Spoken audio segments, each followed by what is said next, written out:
if your cortisol's high, cortisol is this, guys. Okay, that's cortisol. And in the morning, your cortisol goes up. Why? Because it's waking you up. Wake up. Get your blood sugar elevated.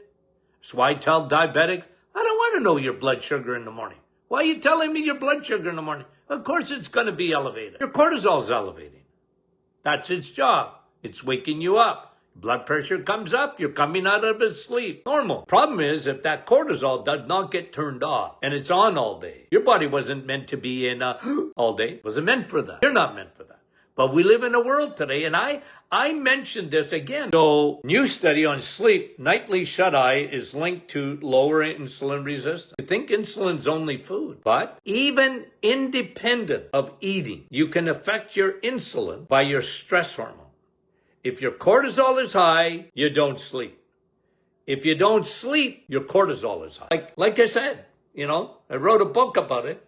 And cortisol has, now that people are catching up to start talking, medicine finally is talking about cortisol. Because I remember being on a radio program with another guest, a medical doctor, who said, well, cortisol, who even cares? Who measures it? I said, well, I do. I've been doing it for a long time, doc.